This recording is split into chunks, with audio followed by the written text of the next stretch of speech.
अब आपके सवाल की बारी। मैंने तो आपको बहुत सारी बीमारियां बताई। पाइल्स, वज्रदंती, चिड़चिड़ा, चिचड़ी, अपामार्ग, अलग अलग नाम है। और रोजाना जब खाना खाते हो कम से कम आधी कटोरी इस चटनी के साथ में खाओ, आधी कटोरी। ये आपकी दवा है, ये चटनी नहीं है। फिशर बनते हैं। तो महिलाएं क्या करती हैं, बोलती नहीं है।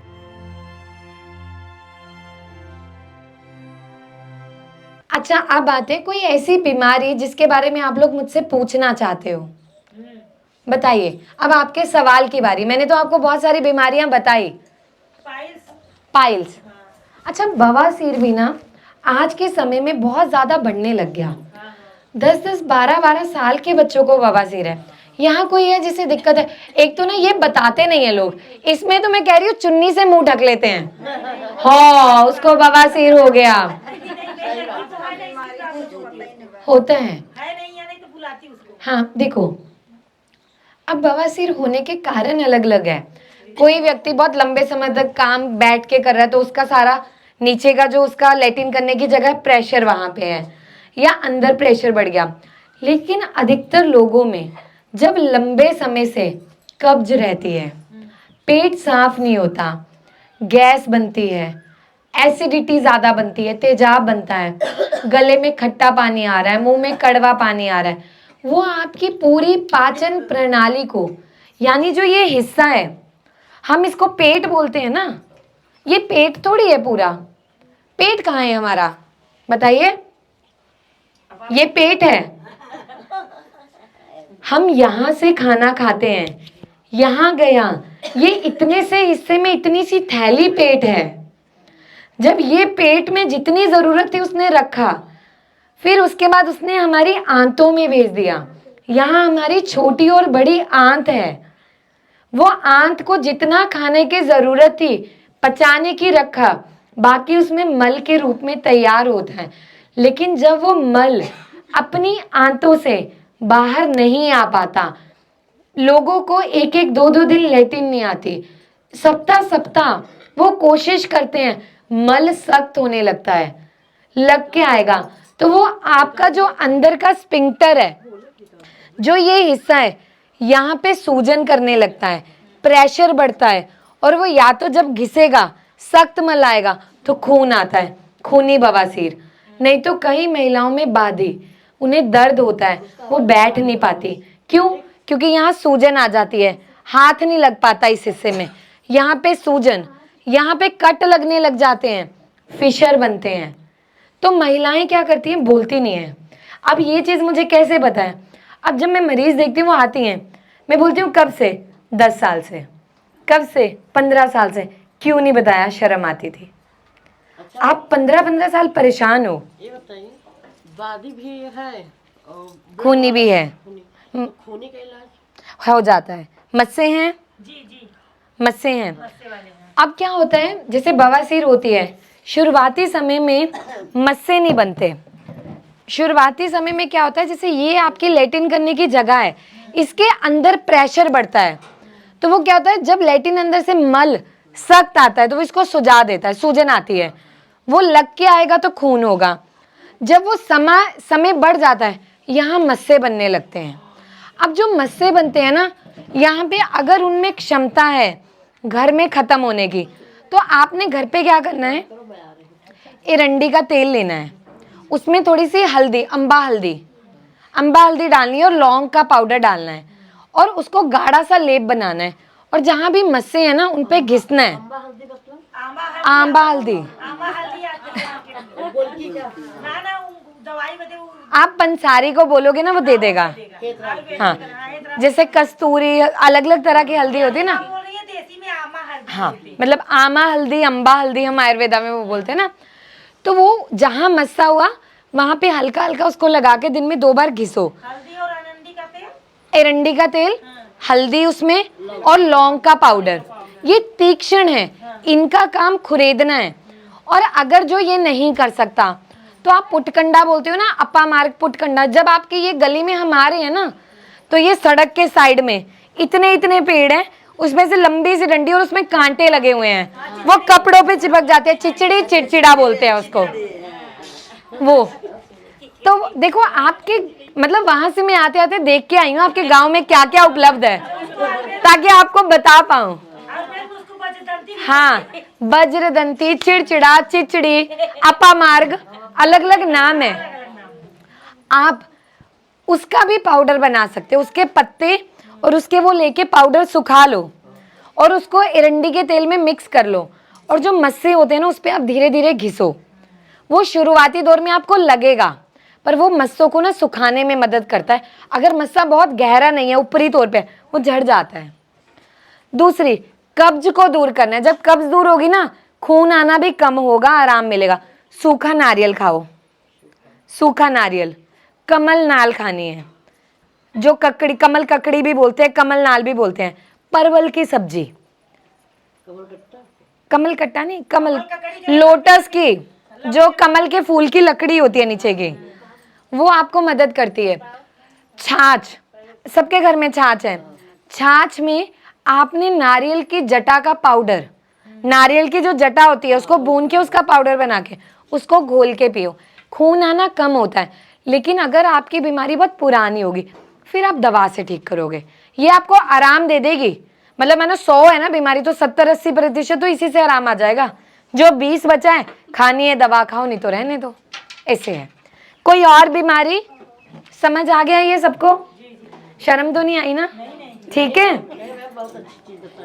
ठीक है। भूल गए, लिख के मिलेगा ये? ये पर्चे हैं, जो भी मैंने दवा भी आपको बताई, मैं सबके पर्चे बना के लाई हूँ और वो मैं आपको दे के जाऊंगी।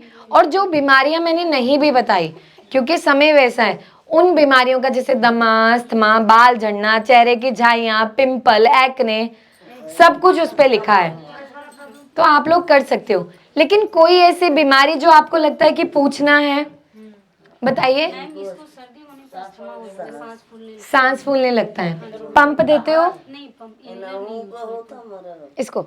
जैसे ना बच्चे हैं छोटे छोटे, बच्चों में सर्दी, खांसी, जुकाम, बुखार बहुत तेजी से फैलता है। हाँ जी, जब इसको ठंड लगती है ना सर्दी में, और जब मौसम बदलता है, जैसे मार्च अप्रैल का महीना आ गया, अक्टूबर नवंबर का आ गया, ज्यादा गर्मी भी है। हाँ फिर भी। अच्छा, अब इसमें क्या करना है?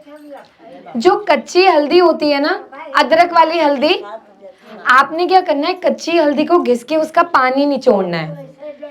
आधा कप गर्म पानी में 2 चम्मच उसके रस के, 1 गोल काली मिर्च, 1 लौंग और 2 पत्ते पुदीने के उबाल लेने हैं और उसका काढ़ा बना के लगभग 1 महीने तक बच्चे को पिलाना है, चाहे उसे खांसी, जुकाम, बुखार हो या ना हो। अगर इनको है सबको, सब लोग, बड़े भी बच्चे भी। बच्चों में बस ये रहेगा, जो कच्ची हल्दी घिस के रस निकालना है उसकी मात्रा 1 चम्मच रहेगी, और जो हम बड़े हैं उसमें 2 चम्मच डालना है। बच्चों में आधी मात्रा रहेगी और बड़ों में मात्रा डबल होगी। जैसे 1 चम्मच हल्दी का, 1 चम्मच हल्दी, 1 काली मिर्च, 1 लौंग, 3-4 पत्ते पुदीने के, बस।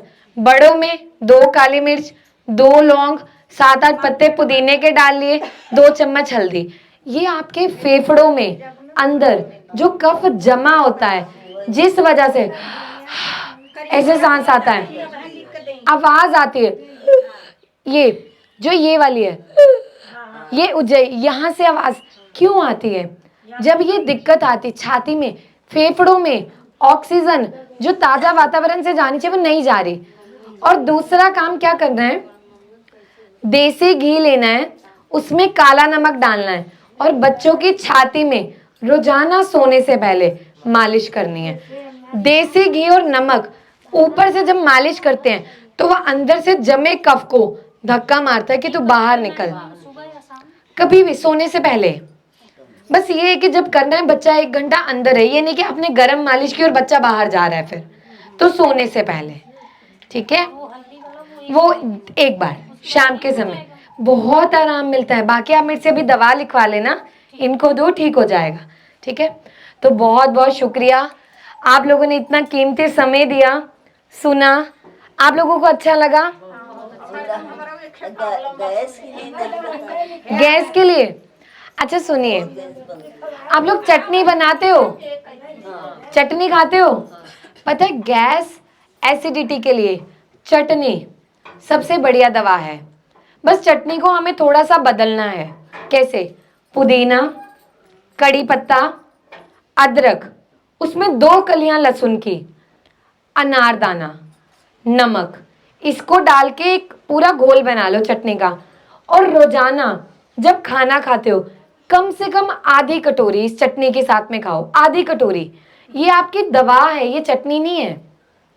ये आपकी आंतों में जो बाल हैं छोटे छोटे, जिनको चलना जरूरी है, जो मूवमेंट करते हैं, वो जब रुक गए तो गैस बनती है।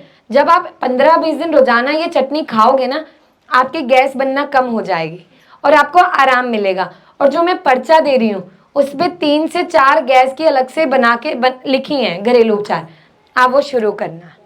ठीक है, तो बहुत बहुत शुक्रिया, थैंक यू।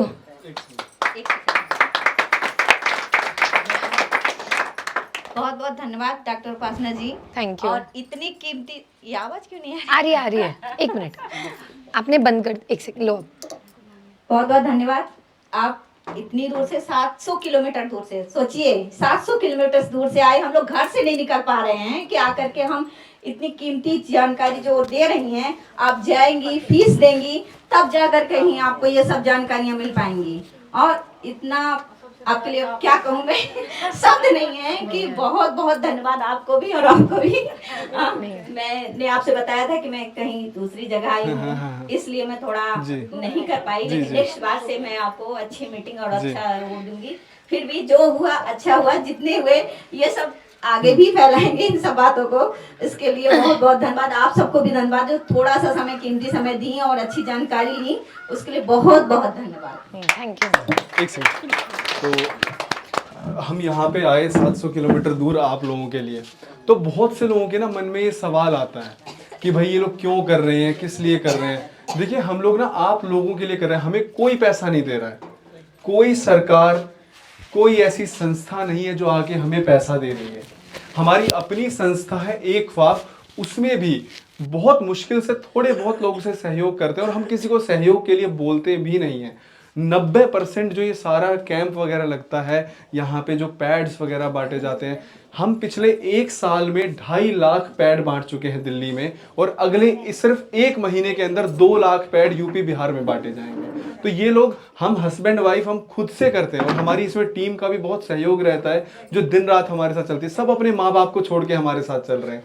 किस लिए चल रहे हैं? कि जो मुहिम शुरू की है, हमें ये नहीं पता कि कितने लोगों को फायदा होगा, पर मैं कह रहा हूँ कि हम जिस पंचायत में जा रहे हैं, अगर वहाँ पे 50 लोग हैं, 50 में से 5 की भी जिंदगी बदल गई तो सोचो ना कितना बड़ा काम हो गया। तो बस ये छोटी सी सोच, छोटी सी कोशिश किसी की जिंदगी बदलने के लिए हम कर रहे हैं। और आप लोग जब जुड़े हैं तो आप लोग आगे भी इन पर्चों की फोटो खींच के आप लोग लगाइए अपने व्हाट्सएप पे। आप लोग भेजते हैं ना सुबह सुबह गुड मॉर्निंग का मैसेज, एक शायरी नीचे लिख के उसमें कि आपका दिन सुप्रभात वाला, तो सुप्रभात में ये लगा के भेजिए। इसमें एक दिखाइए आप, इसमें कहीं हमने अपना नाम नहीं लिखा है कि अगर ये पर्चा जाएगा तो ऊपर हमारा प्रचार होगा कि देखो डॉक्टर उपासना का पर्चा बट रहा है।